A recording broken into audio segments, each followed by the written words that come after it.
week's episode of Ninja Slayer was without a doubt, in my opinion, the best episode of the series thus far. It was the perfect mixture of laughs, action, new characters, over-the-top violence, and Aqua Teen Hunger Force styled ridiculous animation that will leave you laughing. This week's episode was a lot of fun because we were also introduced to that old ninja master who's been teased in the intros of the show, and his name is Dragon Gendoso. He is the leader or the Hokage of the Dragon Dojo. He's apparently the last ninja in Japan, even though he sort of leads a group of white-garbed ninja, and he's also accompanied by his ninja granddaughter who goes by the name of Yukano. She's known for having a very big rack. I wouldn't normally bring that up, but the show makes a big mention of bringing it up all the time, and basically they just like showing it off. Ninja jubblies. So Laomoto Khan of the Sokai Syndicate is going to hire some more of his ninjas to try and take down the Dragon Dojo and to kill Gendoso and Ninja Slayer all at the same time, and they all converge, and it results in a really big action sequence. The goons which are now working for the Sokai Syndicate are hilarious. First, we have Huge Shuriken. As his name implies, he has a huge shuriken on his back, which he barely uses for most of the episode. Mostly he just sort of throws shuriken all over the place and uses a deadly dart gun, which has a poison which is known as the anti-ninja virus, which I guess if you have ninja powers or you wear like a black hood or something, you lose that ability to do that. I don't know. They don't really get into it that much because Gendoso ends up getting hit by this and he ends up being just fine. They just seem to run away. He does seem like he's a little weary and weak, and this might actually be the lead up to him actually having to teach Ninja Slayer his ways in order to fight against the Sokai Syndicate, because he's not going to be able to do it anymore. And let's not forget Hellkite, who's this one flying ninja who has a kite on his back, and that's pretty much it. He helps out a little bit in the battle, which allows his group to get to the dojo first, but we really don't get to see him in action. But we do get to see this one big guy by the name of Earthquake.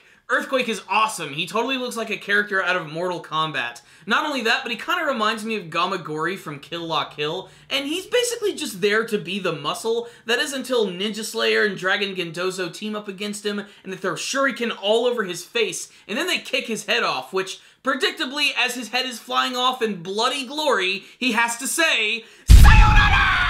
The Sokai Syndicate arrive, Gendoso gets poisoned, and Ninja Slayer and Dragon Gendoso have to make an escape as the Dragon Dojo burns to the ground, ending this week's episode. So what's the rundown on this week's episode of Ninja Slayer? I'm glad that we're finally getting some more side characters in the series, especially ones that we see in the intro all the time. It's a real annoying thing when it takes a long time to get to those characters, but I'm glad they're here, and they're awesome. I especially love the build-up to actually seeing Dragon for the very first time. I like the fact that he's sitting on like multiple pillows, like he's up really, really high, basically just demonstrating how powerful he is and how above he is against everybody in terms of like his ninja abilities.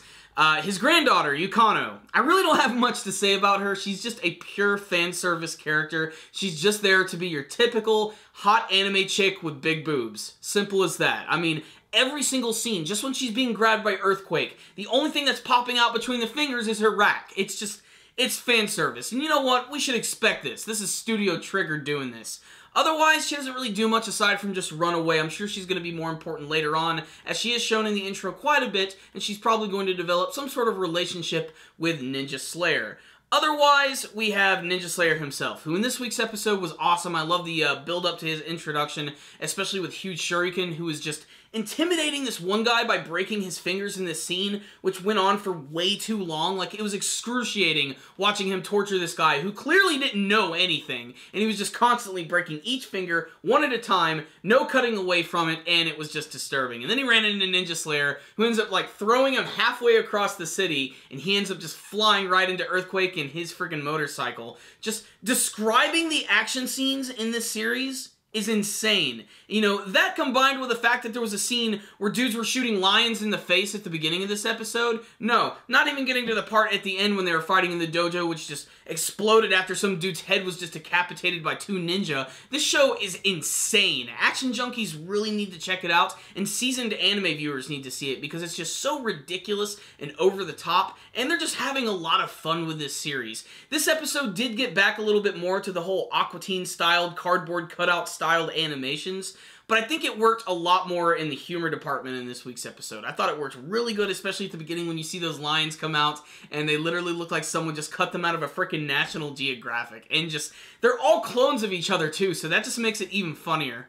The big thing to take away from this week's episode is that Ninja Slayer is now going to be training under Dragon Gendoso, which means he's going to be learning the secrets of the ultimate ninja master of Japan. I really can't wait to see how this is all going to tie in with the other character of Yamato Koki, how she's going to be involved with her group. Maybe they're going to recreate the Dragon Dojo and have a lot more students and create like their own Ninja Slayer team. I think that would be really cool. Otherwise, this was just a fun, bombastic, ridiculous, gorgeous episode of the series. On the technical side of things, this is a very nice looking show. The color palette is amazing. Everything just pops right off the screen. All the character designs are just perfect. Dragon Gendoso himself is small, but incredibly intimidating. You don't want to mess with this guy whatsoever. And all the designs of the ninja from the Sokai Syndicate are just insane. They can be really tiny or absolutely gigantic, just like Earthquake in this week's episode. He's like the freaking juggernaut, man. So, great episode right here. If you're not watching Ninja Slayer, you gotta check it out. It's a really, really funny show.